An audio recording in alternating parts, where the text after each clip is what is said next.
Let me tell you something.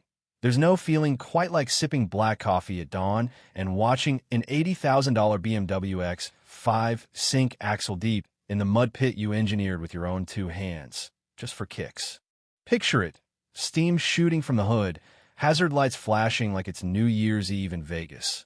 And there's Brenda Whitmore, our resident HOA dictator, screaming into her iPhone while her designer heels vanish into some of the finest cow-scented Texas muck you could ask for. Yeah, that happened. This is the same woman who once called my Purple Heart a participation trophy when I tried, politely, to get her to stop using my land as a shortcut. The same one who crushed my late wife's memorial roses racing to her yoga class. And the same person who cost me 12 grand in legal fees with her bogus EPA complaints. Hearing her panic shrieks, mixed with the crunch of German engineering getting chewed up by my field, it was pure, poetic justice. Better than Christmas morning, I swear. You ever had someone stomp so hard on your life, your service, your grief, you just sit there thinking, how is this real? If you've tangled with an HOA, you know what I mean. Drop your worst HOA power trip story down below, because I got one for the ages. Name's Jake Thornfield, last man standing on 40 acres of what used to be prime Texas cattle country. My granddad hacked this ranch out of mesquite and rock in '52, turned it into a 200-acre dream. By the time Dad passed it to me, we were running 300 head, supplying half the county with beef. Then life sucker punched me. My wife, Sarah, 28 years together, diagnosed with stage 4 ovarian cancer, right as the 2018 drought hit. I burned through our savings faster than a July grass fire, had to sell off 160 acres just to keep her comfortable and the cattle alive. She passed away 2 years back, left me and our girl Mandy, my Purple Heart, and those 40 acres that still smell like her every morning. That's when the enemy showed up, Millbrook Estates. 199 fresh McMansions full of Dallas refugees who wanted country living but not a speck of dirt under their nails. The developer? Trevor Whitmore, a fast-talking guy who couldn't tell a Hereford from hamburger. His secret weapon was Brenda, his mother, who showed up wrapped in Chanel suits and attitude, crowned herself HOA president before her moving boxes were unpacked. Now, my place sits right in the middle of their subdivision, with the only road to the highway being my grandfather's old dirt track. But there's also this old cattle trail, been there since the covered wagon days, running diagonally through my property. Brenda decided, without asking, that this historic easement belonged to her. First violation, her tires sliced through my irrigation pipes, spooked my cattle, cost me $800 and a day of my life. I showed up at her doorstep, survey in hand, and got a lecture about public access.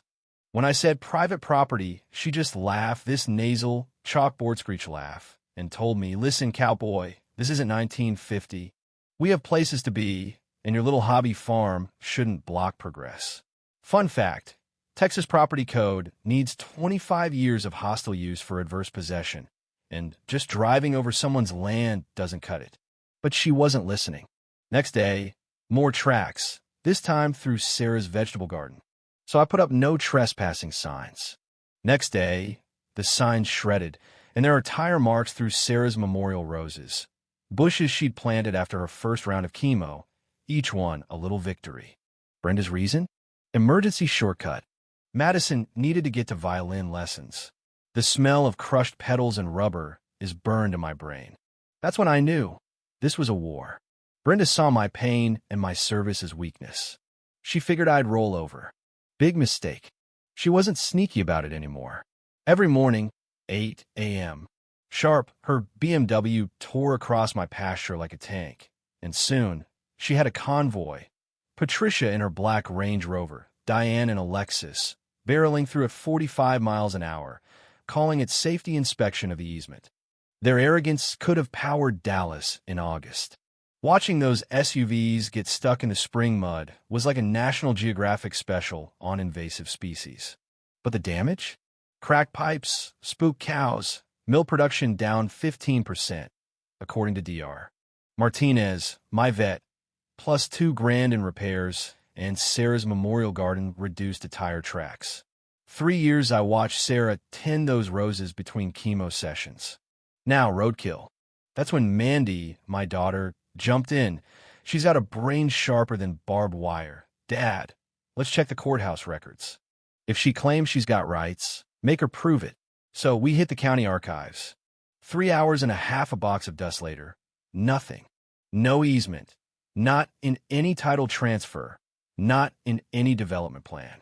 My granddad's '87 survey had our boundaries clear as sunrise.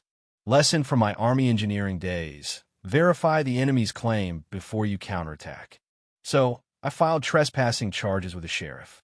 Deputy Collins, who's got more sense than the whole HOA combined, took one look at my file and paid Brenda a visit. Her answer? That backwoods sheriff doesn't understand real estate law. Lady, if ignorance was an Olympic sport, you'd be wearing gold.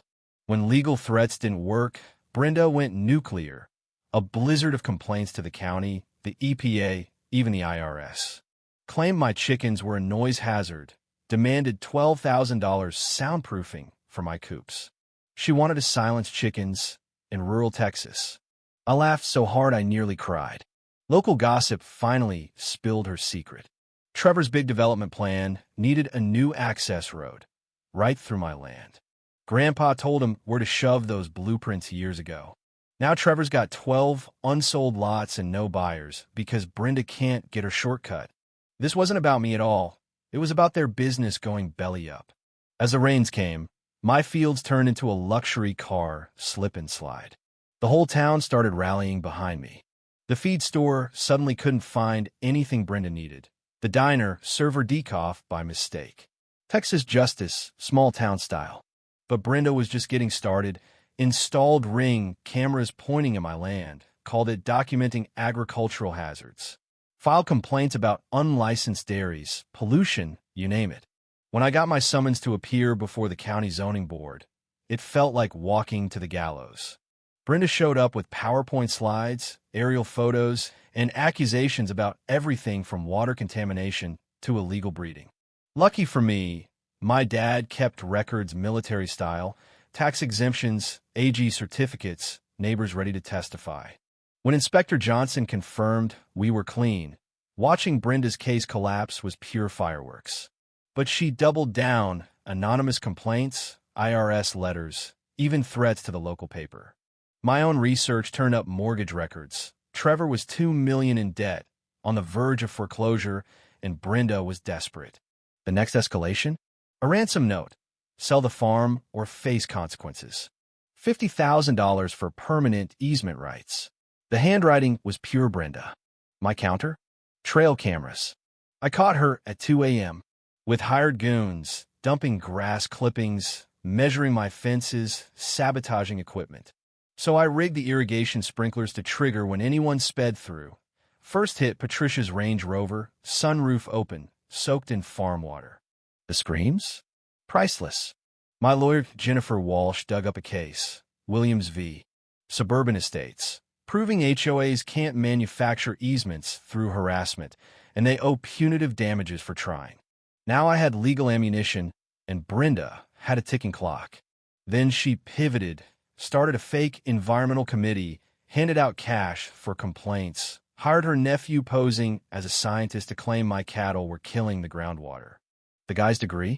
Printed at Kinko's, plagiarized his whole report from an Iowa study. The con was a family affair. Brenda even tried to turn my neighbors against me, promising higher home values if they forced me out. Her campaign got nastier, bribed inspectors, sabotaged my water tanks with soap, cut my fences, put sugar in my irrigation pumps. Trail cams caught it all. Sheriff issued warrants, but Brenda lawyered up, filed suits saying my cameras violated her privacy, claimed I was stalking her. She took her sob story to the news, painted herself as an environmental crusader. I countered with the real evidence. Years of sustainable farming, community support, and those damning trail cam videos. The narrative shifted fast. Then came the ace. While looking for more proof, my lawyer found an old mineral rights lease from 1962, signed by my grandfather. It let Millbrook Oil and Gas, now Texas Energy Partners, access not just my land, but all the subdivision for exploration and roads. 99 years of legal authority. Trevor's company hadn't disclosed any of it. That, my friends, is federal fraud. With one phone call, Texas Energy Partners sent survey crews to explore diesel trucks and hard hats rolling through Brenda's precious subdivision. Suddenly, Brenda's lawyer was begging for a deal, $75,000, and permanent access if I called off the oil company.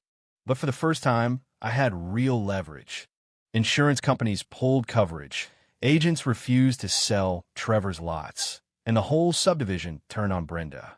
I pulled together my war council, Jennifer, my neighbor Bill who'd beat his own HOA, Dorothy from the Cattle Ranchers Association, and Mandy, my digital commando. Our goal? End the trespassing, expose the fraud, protect future victims.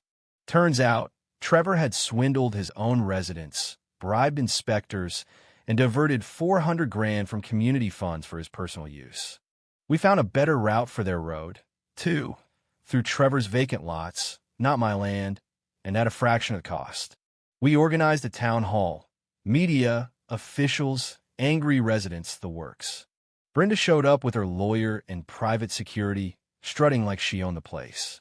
She spun her story, but I showed the real evidence. Videos of her goons, doctored scientific reports, and the audio of Trevor offering to betray her for a plea deal. The crowd erupted. Patricia Kensington resigned from the HOA board on the spot. The sheriff announced criminal investigations, and the FBI started building a federal conspiracy case. Brenda finally lost it, screaming, blaming everyone, had to be dragged out by security. 3 months later, she got 18 months in prison and owed me $85,000. Trevor got 5 years probation and was forced to help build the new access road that should have existed all along. Now, my farm is peaceful again. Sarah's memorial garden became a healing spot. Residents came together, planted new flowers, and finally saw that all I wanted was to be left in peace. Mandy got a full scholarship to Texas A&M for AG engineering thanks to the settlement. I started dating Dr. Martinez, the vet who'd helped us through the worst of it. And together, we set up a scholarship fund in Sarah's name, so local kids could pursue AG and vet studies. The Texas legislature even passed a law inspired by our case, protecting rural landowners from HOA harassment. Our story hit national news, inspired property rights laws in over 20 states, and now I get calls from ranchers coast to coast looking for advice. Standing out in Sarah's garden, watching the sun go down, I realize what nearly broke us ended up building something stronger than I could have ever imagined. So tell me, where do you draw the line between progress and respect? Should HOAs have the power to crush family legacies for their own convenience? Drop your stories, your outrage, your best advice in the comments, because if we don't stick up for each other, who will? Hit subscribe if you want more stories of ordinary folks standing up to bullies, because out here, community matters and justice has a long memory. 29.